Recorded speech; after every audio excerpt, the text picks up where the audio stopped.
Hi, my name is Melissa from Resilience Law, and I'm here answering your questions about Social Security disability and the process it takes to get them. I'm a Social Security attorney based in Massachusetts with Resilience Law, and let's get started. Let's hop right in. Today's question is about why would someone with a condition on the listing of impairments be denied.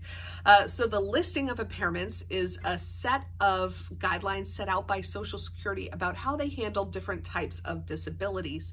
And there are some conditions that are just so severe that they're listed right on there.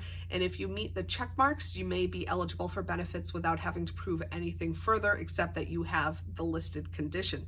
And so if you have a listed condition or something that's on the listing of impairments, you should be automatically approved. However, it gets more complicated than that.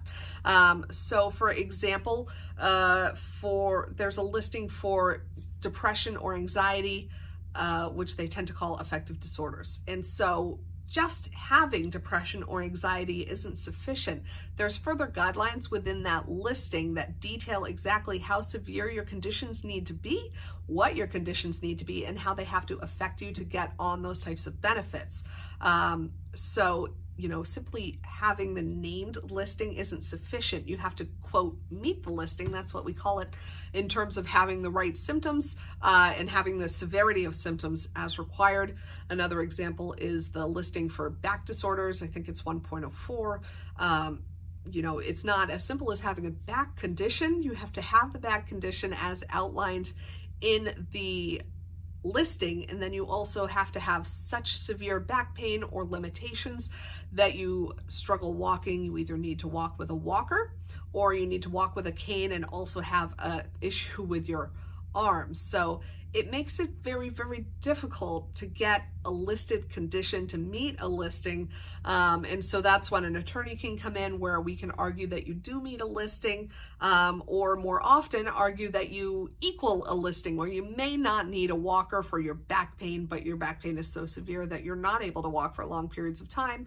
So it's kind of, it gets more complicated and case specific beyond that point. But in terms of why would someone with a condition on the listing of impairments be denied?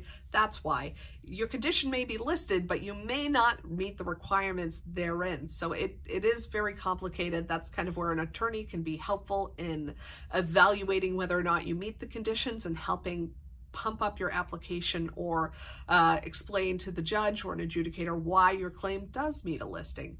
If you're applying for Social Security and you think you might meet a listing, or if you were denied even though you do have a listed condition, feel free to give me a call or pop a question in the comments. My name is Melissa at Resilience Law. Let's get started.